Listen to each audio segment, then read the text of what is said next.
Kalau misalnya ditanya berapa lama, didoain aja. Mudah-mudahan kami secepatnya juga mendapatkan solusi yang baik untuk kami berdua.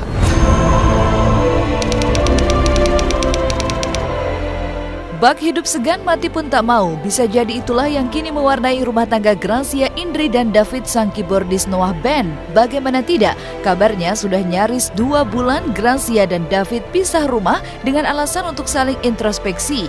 Namun hingga kini keduanya sama sekali tak menunjukkan sinyal-sinyal untuk balik tinggal satu rumah lagi, mengakhiri jeda pisah ranjang mereka.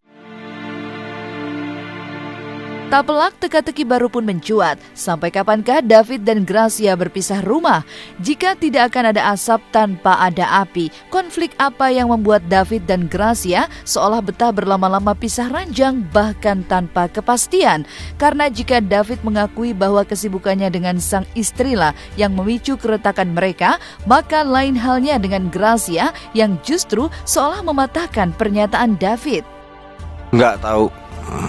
Nggak taunya maksudnya begini, karena komunikasi kami baik, mungkin bisa lebih cepat gitu. Mungkin tergantung, itu namanya juga jiwa manusia ya, nggak bisa dibatasin mau berapa lama atau gimana, hanya kita yang tahu gitu. Kami biarkan saja prosesnya berjalan, bawa dalam doa juga. Bukannya saya so agamis, tapi emang pada ujung-ujungnya ya itu juga lagi yang bisa ngingetin manusia gitu. Jadi dasar pernikahannya apa, kami juga inget lagi. Oh iya ya gitu, mungkin kita terlalu sibuk, terjebak dalam akal manusia sendiri, emosi, lalu kecewa ini, kecewa itu, saling gitu. Dan akhirnya memuncak ya karena pakai akal sendiri, lupa bahwa bawa dalam doa misalnya kayak gitu. Jadi semua prosesnya kita bawa dalam doa. Toh kalau misalnya ditanya nggak pernah kebersamaan, ke Amerika aku ikut, pergi ke Melbourne aku ikut. Kalau misalnya ditanya kok keluar kota nggak pernah, ya aku punya kesibukan. Kalau misalnya David juga konsernya di Jakarta, aku ada waktu aku pasti datang. Jadi maksudnya tidak perlu ditepis, tidak perlu disangkal dan segala macamnya, mereka bisa melihat sendiri lah. Kami berdua sih tipe yang begitu, jadi nggak terlalu ribet dengan masalah-masalah itu sih. Jadi kalau sekarang ini ya berarti ada sesuatu yang harus difikirkan gitu. Apa yang sebenarnya terjadi dengan rumah tangga Gracia dan David? Yang jelas masa pacaran David dan Indri yang begitu singkat, kurang dari 3 bulan. Diakui David membuat pernikahannya dengan Indri semakin berat menjalani pernikahan yang idealnya menyatukan perbedaan dan diwarnai sederet penyesuaian yang dikuak David memang sulit.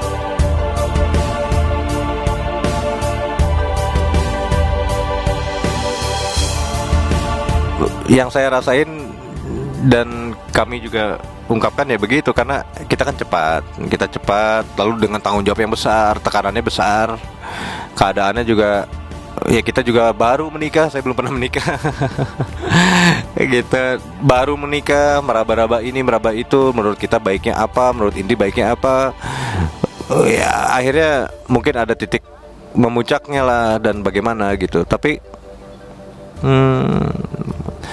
saya ingin luruskan bahwa tidak seperti yang diberitakan di luar sana, menyudutkan istri saya gitu. Enggak lah, jangan. Enggak, komunikasinya baik meskipun kita tidak tinggal serumah, tapi ya WhatsAppan, telepon, ngobrol apa aja. Yang waktu kita barengan malah nggak ada waktu ngobrol. Ya butek aja kali kalau barengan gitu. Ada saatnya gitu ya. Semua memuncak lalu ada baiknya mengambil jarak dulu. Apa yang menjadikan rumah tangga David dan Gracia begitu tegang hingga kini nasib pernikahan mereka seolah terkatung-katung tanpa kepastian. Bahkan setelah 1,5 bulan pisah ranjang dengan alasan introspeksi, toh konon tak membuat keretakan perkawinan mereka jadi lebih membaik. Buktinya kini baik David maupun Gracia sama-sama terlihat sudah tak mengenakan cincin pernikahan di jari manis mereka masing-masing. Tidak itu saja, Gracia pun dikabarkan tidak tahu sang suami tinggal di mana.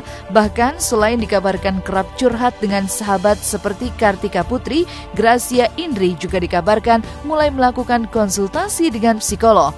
Apa yang sebenarnya dikonsultasikan Gracia? Benarkah nasib rumah tangga Gracia dan David kian berada di ujung tanduk?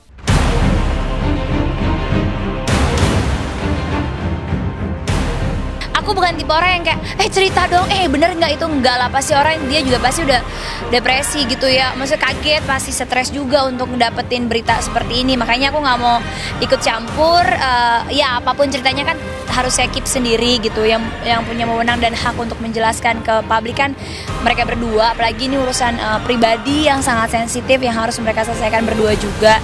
Jadi Mbak Indri ini kan dewasa, dia adalah orang yang dewasa banget karena punya tanggung jawab terhadap keluarganya gitu, yang sangat luar biasa, pekerja keras. Jadi atas apa yang dilakukannya pasti ada alasan, dan saya percaya banget itu gitu loh. Jadi apa yang dilakukan, orang kemana-mana juga selalu didampingin oleh keluarganya gitu. Jadi artinya ada hal-hal tertentu lah yang memang ada alasan gitu loh dia melakukannya. Karena tahu, jadi saya nggak, ini bukan sesuatu hal negatif, karena ia berjuang fight itu juga untuk keluarganya, kan harus ibunya, adik-adiknya dan keluarganya lah. Artinya iya, sebagai anak pertama, nah ini adalah konsekuensinya menikahi anak pertama yang menjadi tulang punggung keluarga. Intinya kami berdua memang lagi ada masalah. Kami berdua juga lagi pisah rumah. Kami berdua dengan niat baik saling introspeksi diri dan berusaha untuk mendapatkan solusi yang terbaik juga buat kami. Orang ketiga, gitu. Enggak lah, masalahnya apakah yang tahu kami berdua ya, dan tidak perlu di-share juga ke teman-teman masalah kami apa. Saya nggak bisa bilang. Saya nggak bisa bilang ada masalah apa. Enggak. Yang pasti sih ini lebih ke masalah penyesuaian diri sama mengerti pasangan lebih baik aja gitu.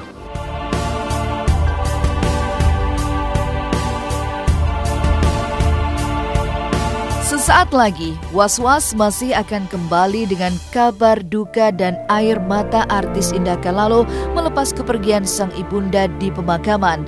Lantas, mengapa pula Inul Daratista bersedih? Benarkah karena putranya terkena virus berbahaya? Tonton terus Was-Was sesaat lagi, jangan kemana-mana.